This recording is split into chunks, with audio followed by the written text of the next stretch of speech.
Hi, guys. Welcome to the Filmmakers Hangout podcast. I'm your host, Brandon. This is my co-host. I'm Landon. Good morning.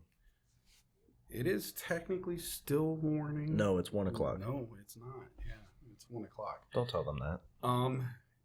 This is a special, spooky episode of the Filmmakers Hangout podcast. This is our Halloween special. What's so special? It's Halloween. That's what's special. Halloween. Yeah, we're wearing our special shirts. Woohoo! You know. And what are we going to do today, Landon? I'm going to be honest. I forgot the plan already. Okay. We discussed 5 minutes ago. Not even. We are going to do a couple different things. We're going to do a horror film roundtable discussion.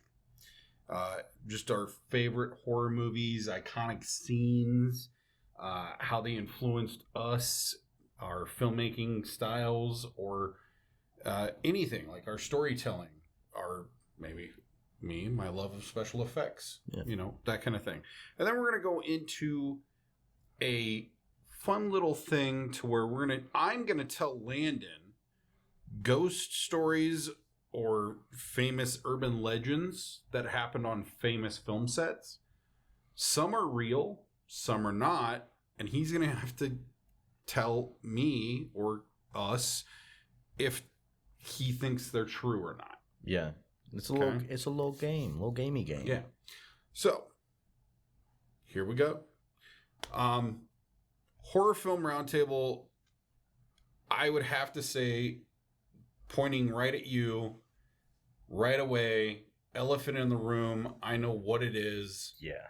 It is obviously the Monster Squad film. Yeah, I feel like anybody that knows me knows that's like my number one film of all time. I do not care. It's number one horror movie, but it's also just number one movie, dude. Mm-hmm. The makeup holds up, I swear. The special effects makeup in that movie does hold up still to this day. I feel sorry for the bladder of the guy that played Creature. Oh my god. He was literally not quite even sewn into that suit. He was glued into that suit. Yeah. It was waterproof, watertight.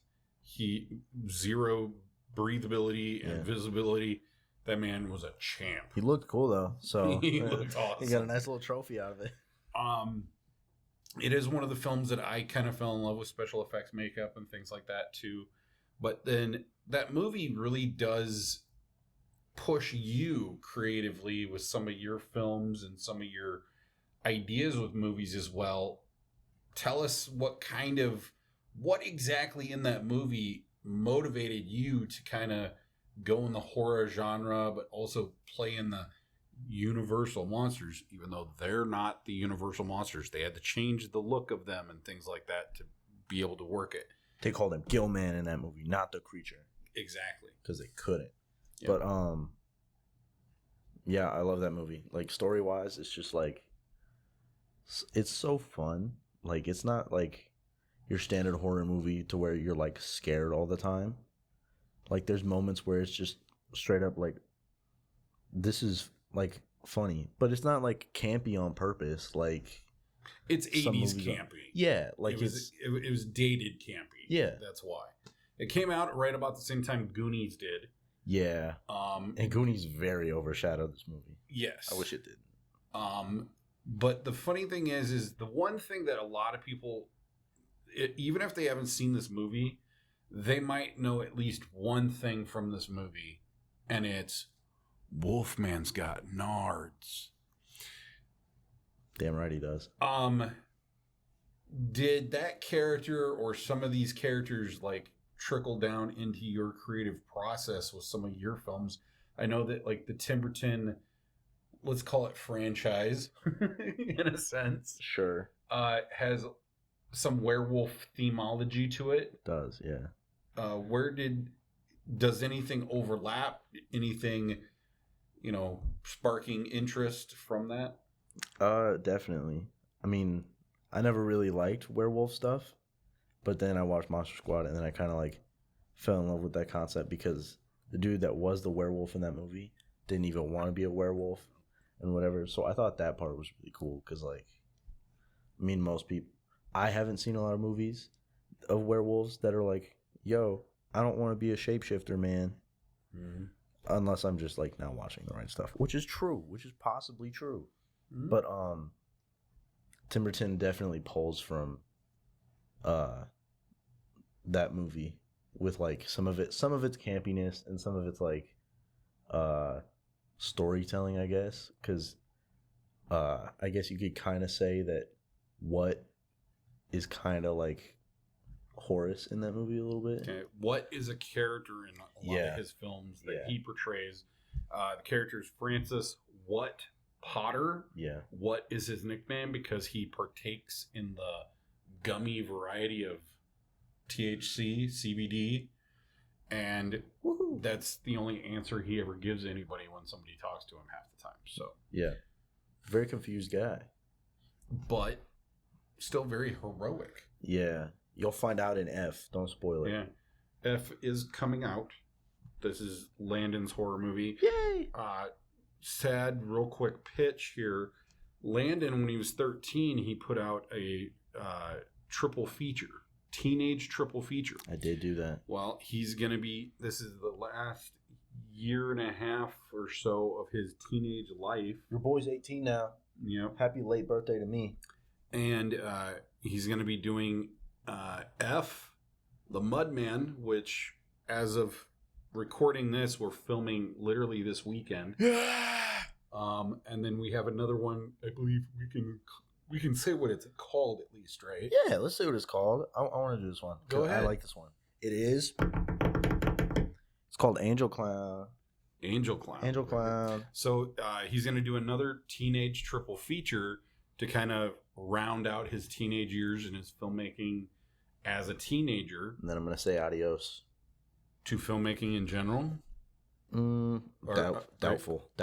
Okay, I was going to say. Doubtful. I do know that you've been taking a route more towards the writing than anything else. That's so much stuff. And like 90% of them aren't even like finished. Some of them are just like ended off in like random scenes and whatever. Are most of them in the thriller, suspense, and horror genre, or is it a little bit everywhere? It's kind of everywhere. I don't do a lot of comedy stuff though. I'll say that. I can't write comedy. But there's a theme in a lot of your films, though, is if it's drama, horror, or anything, there's still very comedic aspects to that you bring, but then you also allow your actors to bring in. Yeah. Like we were mentioning Walter Shatley before. Love that guy. We allow that flexibility in our films to where if it's warranted for the scene, we can do it. Right. As Bruce Lee says, be water, my friend. I'm very much water when it comes to all my stuff. And speaking of the Lees, Brandon Lee, The Crow, one of your movies, dude. Excuse me. How dare you? I know, right? It's not even that early. We've already went over that. It's not 1 o'clock in the afternoon, dude. But yeah, The Crow, big influence on you. Is very big influence on me. It's not necessarily a horror movie, even though I had a beef with Blockbuster. Yes, that's how long ago. Yikes. I went into a Blockbuster and they had the Crow movies sitting in the horror section. And I was like, So I moved it myself. Where'd you put it? Action. For the people. Action. It's a little bit more action than anything else. Yeah. That's fair. If it would have been a little less Bruce Lee inspired with the whole hi-yahs, it would have been a little bit more drama, suspense, thriller. Yeah. But it's one of those movies it's hard to peg down and say, oh, it's this specific genre. Yeah. But that's what makes it so it's really cool because The Crow is one of those movies that you can watch almost any time of the year because it's not a horror movie, it's not a scary movie, but it's got the whole, Halloween theme, the Devil's Night and things like that. Can you say that word? Devil's Night? Yeah, can you say that? Can you say the D word? Devil? Yeah. Why? I don't know. Some people get on like podcasts and stuff. I don't know. It's not. I'm overthinking it. Continue your statement. Think so. I'm probably overthinking it. Probably, definitely. But they're talking about Halloween. Halloweenito mañana. Very good. He was waiting for that. I was waiting for that. I wasn't gonna let you say it.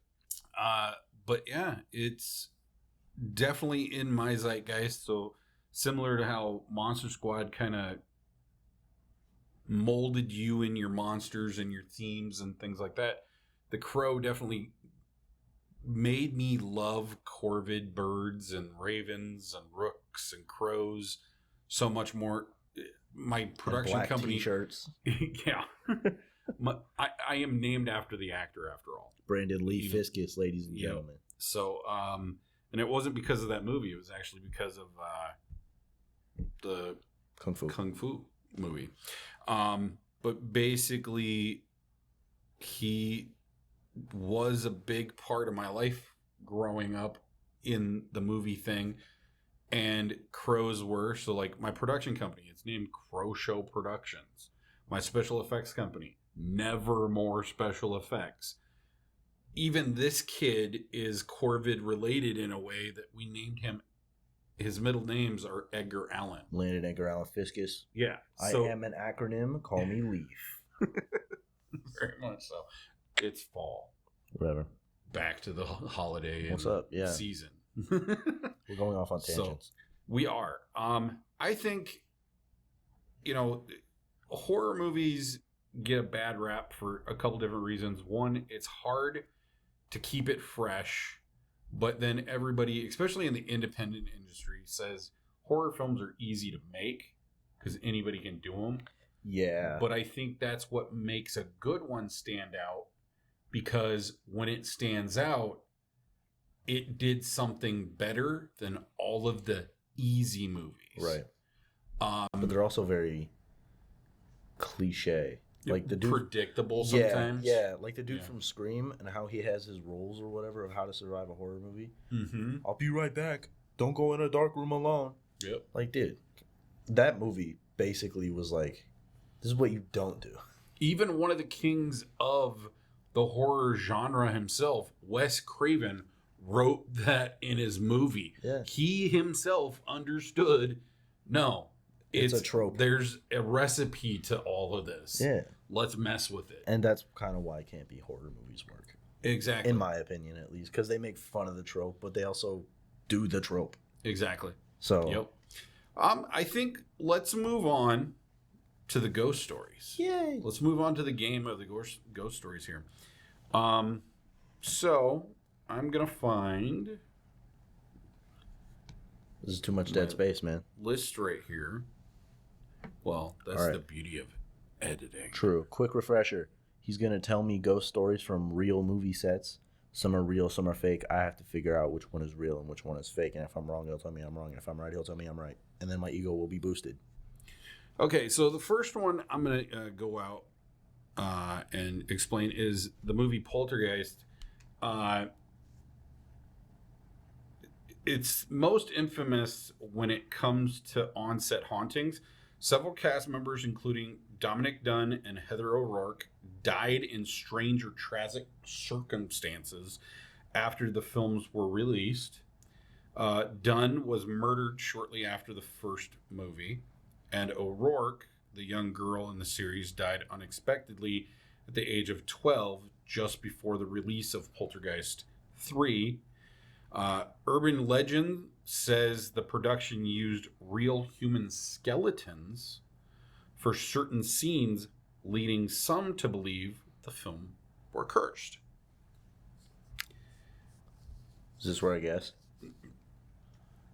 Well, not yet. Okay. Because I'm going to give you another movie, and then you got to guess between those two movies. Oh, okay. Which one was true or not. On the set of The Exorcist, it was eerie events. Okay, cast and crew members reported a number of strange occurrences, including multiple scratches, tapping in threes. Am I provoking anything? Yes. Different things like that. I believe. Let's see. Yep. Jonathan Majors was on set, and he played one of not the two priests that were in, but one of the ones that sent him to the house. He had a heart attack on set. Even the young actress herself that played Reagan ended up coming down with mysterious illnesses and injuries, broke both her legs in one of the stunts. and a lot of different other things. This is where I guess. You get to guess now. Okay. First of all, never seen either movie. Oh my goodness, I failed as a father. Yeah, that's your fault. And a film guy. Yeah, it's whatever. Film guy. Film guy. Film guy. With a film son. How did I... Wow, I am so sorry. Yeah, I watched the important ones like Avatar. What? I don't know where Avatar came from. I was trying to say Monster Squad. Right. It's a simulation. Sure. I want to say the Poltergeist one is real, actually, because I've never seen either. But the way you were like stuttering with your ums and uhs for The Exorcist makes me think that one is fake. The stuff that I was saying was made up. But also, the only Jonathan Majors that I know is the guy from Creed 3. Exactly. And I was like, I've never seen like any other Jonathan Majors actor. So, so the true story behind The Exorcist is the cast and crew members reported a number of strange occurrences, including multiple injuries and a mysterious fire that burned down the set of Reagan's bedroom, which is where most of the movie takes place. Even more unsettling, 9 people connected to the film, including actors and crew members, reportedly died during or shortly after production. Yeesh. To add to the supernatural atmosphere, director William Friedkin eventually hired a priest to bless the set. Yikes. Okay. So Poltergeist stuff was real. The Poltergeist stuff was... Exactly. Damn. Yeah. Okay. Now, what I said originally about the Exorcist stuff was made up. Fake. The stuff you just said was real. Correct. Wow. Another one. Let's go another one here. The Omen from 1976. I haven't seen that one either. I'm gonna get yelled at by so many people when this comes out.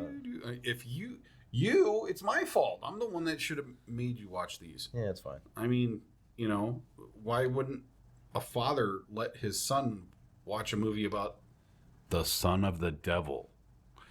Anyhow, The Omen, the production of The Omen was plagued with strange and dangerous accidents, which led to rumors of a curse. Star Gregory Peck's plane was struck by lightning on his way to filming.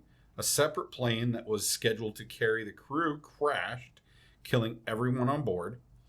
On another occasion, a zookeeper was mauled by lions the day after the crew filmed a scene at that same zoo. The film's special effects artist, John Richardson, was in a car crash during production, which eerily resembled a decapitation scene from the movie. Okay. And then The Twilight Zone. Yeah. The movie in 1983. Didn't see that either. While not a supernatural haunting, the production of The Twilight Zone was marred by a tragic accident that claimed lives of the actor Vic Morrow and 2 children actors, Micah Dinelay and Renee Chen. I hope I'm pronouncing those names right. They were killed in a helicopter crash caused by special effects explosions. The tragic event left a lasting shadow over the film and the industry. These stories actually contributed to the unsettling aura surrounding these films, creating lasting legends of haunted productions. I don't know where to go with this one because I've never heard of either of those. Mm-hmm. Like either events or whatever for each film. But I want to say that the Twilight Zone one is real because it just seems a lot more believable than 2 planes crashing and the special effects driver, the special effects artist crashing in a same way that resembled the movie. It just feels almost too coincidental. I'm wrong, aren't I? You're technically right because I tricked you. They're both true. Wow. What? Yes. Jeez. I didn't make any of those up this time. That's... Dude, 2 plane crashes for one film set? Yes. I've never heard of this. But then the other one was... The helicopter was actually on set. I think I... part of the film. Okay. Yeah. It was crazy. Jeez. It goes up there with, we were speaking about Brandon Lee and things. Yeah. It's like those on-set accidents that, whoa, Yeah. kind of thing. I never even heard about either one of those, dude. Yep. I think that's enough of the game. Yeah. Very somber. Jeez, dude. Yeah. Let's end there on the game. But for our Halloween special, what we would like to know is from you guys. Comment wherever you're listening. Send us a message, email, whatever you can. Let us know what your favorite Halloween movie is. Tell us what your favorite scene is. Why is it your favorite scene? Who's your favorite Halloween character? We're going to be having a lot more specials coming up. We will have a Christmas special. We got a Christmas special, and I'm very excited for that one because we got a very special someone coming in that we're going to interview for that one, and I'm very excited for that one. I got my questions ready already for it. I think somebody's excited for Christmas already. I love Christmas so much. This episode actually comes out on Halloween, so what I would like to do is wish you guys a safe Halloween, trick or treat, be safe, happy scares, safe scares, enjoy yourselves, enjoy a couple of horror movies for our sake. Yeah. Because I don't know what we're doing for Halloween yet. I don't know. I'm not sure. I'm just going to steal candy from kids, probably. No. Well, no. Hypothetically. This kid. Anyway, stay safe. Don't go outside. Watch a bunch of horror movies with your family, both independent and non-independent. Yes. Watch Ours. Watch Caden Buy's new film, The Farm. Watch... nothing else is coming to mind. I'm sorry. Watch horror movies. It's Halloween. Yes. Enjoy yourselves. Get fat with candy. Tell your loved ones you love them. Well, I can't say it any better than that. This has been the Filmmakers Hangout podcast, a Halloween special. Happy Halloween. Woo! Take it easy, guys. Go carve a pumpkin. Bye. I don't know. I couldn't. My brain died at the end there, dude. It was not on purpose.